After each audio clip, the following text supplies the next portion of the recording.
You could spend your entire life devoted to these ideas. You can spend your entire life pursuing God and His infinite truths and be no closer than when you started. Welcome to the Altered Call YouTube page. In this week's episode of the podcast, I talked about a standard. This is part of our belief series, and what we've done so far in the belief series is we've talked about the challenges to having beliefs, either ways that we misunderstand them, ways that we misuse them. Now we're transitioning to the types of beliefs that you can have, and then eventually we'll talk about what to do with the belief that you actually want, how to strengthen and develop it over time. But right now we're just started our transition into the different types of beliefs, and so the standard is the first one of those. In the episode, I spent a lot of time talking about King David and the standard that he drew in relation to Saul. Basically, he was told that he would be the next king of Israel, and Saul was the obstacle to that path. Now, in a time of war, two competing factions, no one would have faulted David for just killing Saul, getting it all over with, and becoming king. But that's not what God wanted him to do. And eventually, he came to the conclusion that he was not allowed to lay hands on Saul. And he honored that up until the time of Saul's death via other means. Now, when we talk about standards, there are standards that come from the outside and there are standards that come from the inside. What I'm focused on here is standards that we create for ourselves. There are a lot of standards in religion that come from the outside. Think the Ten Commandments or the Old Testament laws that God handed down. These are things that his people were expected to do. They were imposed upon them. What I'm talking about is us voluntarily giving something up in pursuit of God. Us saying, I will not do this, or I will always do this, because even though it's not something that I necessarily want in this moment, it is something that I think God is leading me into. And so what I want to talk about is creating a voluntary standard and why, as a Christian, you would want to do that at all. Now, a couple clarifying things out the gate. This is not a test of endurance, and this is not a display of strength. This is not you saying, look how awesome I am because I can just live life without this thing that I would benefit from. Instead, what you're saying is, there's an aspect of God that I feel drawn to. And I think that he wants me to give up reliance on this thing or to always engage in this thing. Again, standard can go either way. You can go without something or you can just always engage in something.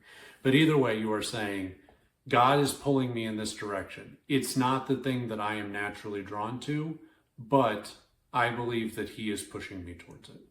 Now, why would we voluntarily step into any of this? The thing that I think a lot of people get confused, and even Christians get confused, is on the idea of infinity.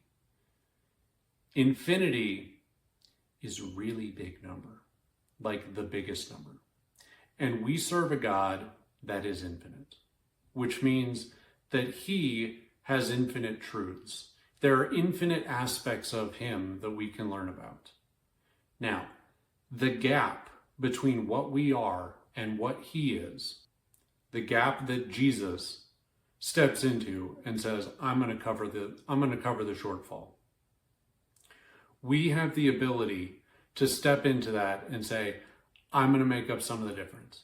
Now, this is not, oh my gosh, you're really close. You're so close, you'll almost get there. You could spend your entire life devoted to these ideas. You can spend your entire life pursuing God and his infinite truths and be no closer than when you started. So why are we doing any of this? Because it's good for us. Because the more like God we become, the better our lives become. If we believe that he has the answers to all of life's questions, then us gradually giving of ourselves in pursuit of him is a way that we become more like him. Not in a way that we can earn our way into heaven, but in a way that says, look, God, I'm chasing after you. I'm an idiot. I'm never going to get it all right, but I'm trying. So we voluntarily step into these things so that we can become more like God, so that we can say, look, I gave up this thing in pursuit of my God. That is how you give glory to God. You say, look, I believe that God is more important than this thing that I gave up. Think about it if you're an alcoholic. An alcoholic who's lived 50 years dry because they believe that God is better than their addiction brings glory to God. People look at them and go, wow, that's actually a really hard thing that you've chosen. You could have just been an alcoholic for 50 years and really enjoyed doing that.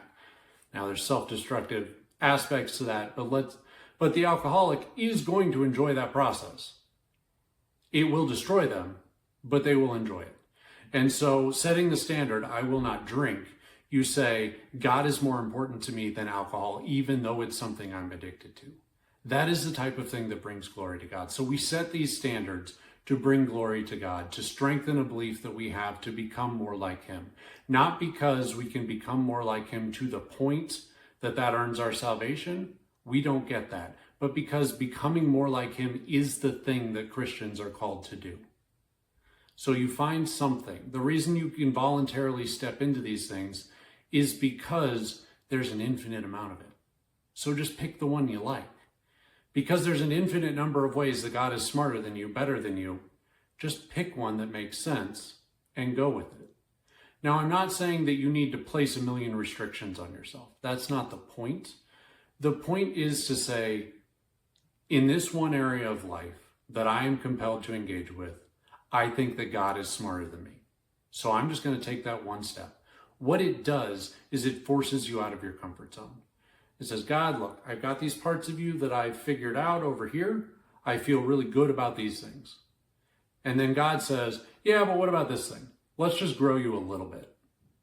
And you go, yeah, I don't really want it. He says, yeah, but get over here. And there'll be a pull. There'll be a pull towards this thing where you're just like, Those are the ones that you should engage with. Why? Because God is leading you that direction. He's saying, look, this is a good next step for you. So just do it. I'm going to pull you out of your comfort zone. I'm going to force you to engage with this belief. I'm going to force you to engage with me and say, look, I know better than you do. So submit yourself to this idea and let's see what happens. Let's get out of our comfort zone and see if we can grow. See if you can become more like me in this particular way. And so I think that that is the calling and how we engage with a standard. Now, one of the first standards that I was called to as a baby Christian, brand new baby Christian, I was maybe a year or two into faith at this point. I remember I was sitting in my basement listening to music and I just hit stop and walked away. Now, I grew up with a particularly angry childhood. I listened to particularly angry music. If you listen to nu metal, it's wonderful, but the messaging, very, very bad. So that's where we were. And I remember sitting there listening to an album that I really enjoyed. And I just felt drawn to say no more of this.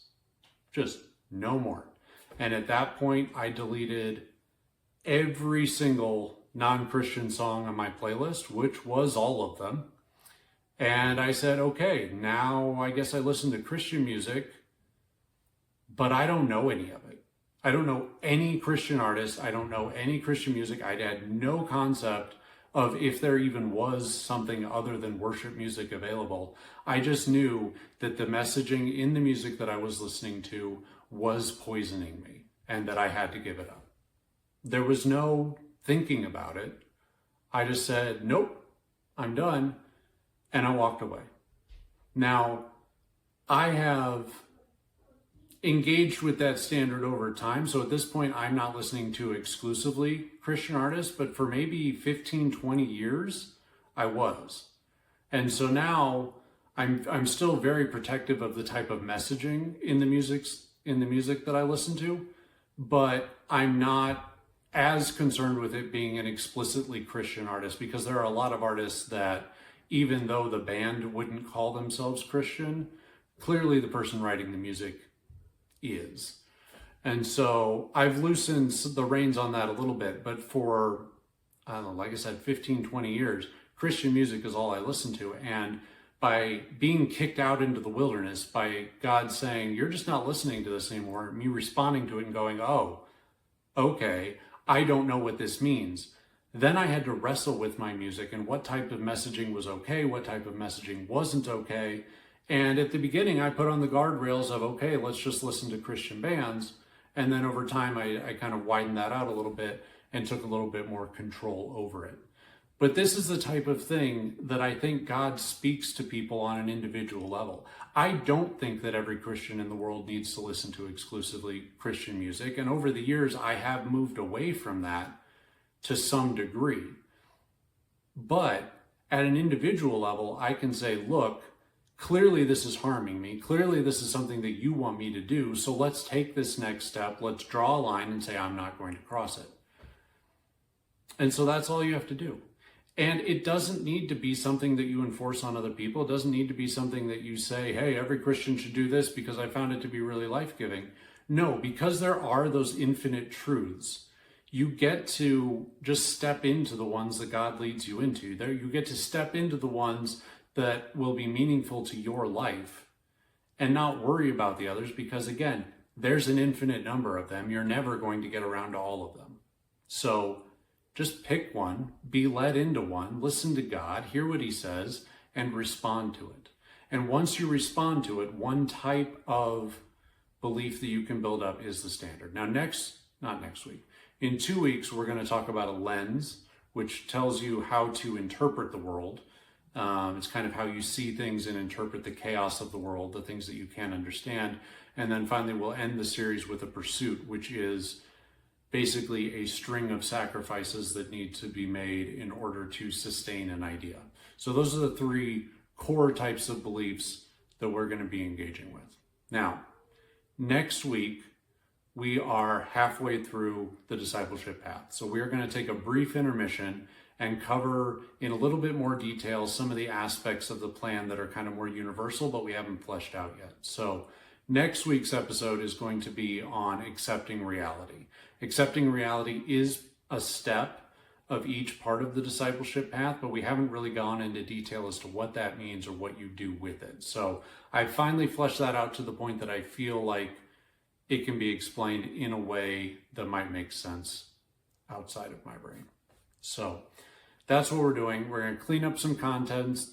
We're going to clean up some concepts, get into a little bit more detail on some things that are a little bit fuzzy. And then we also have a success story coming down the line. There's one of the guys in my group who's been engaging with the discipleship path very aggressively for the last 6 months. So I think tonight or tomorrow night, actually, I'm going to be interviewing him, recording that. And then in a couple weeks, that'll hit the podcast and we'll put it on the YouTube page as well. So that's the plan. I'm very excited about it. Standards are one of my favorite things. I think the episode's very strong, so go give it a listen.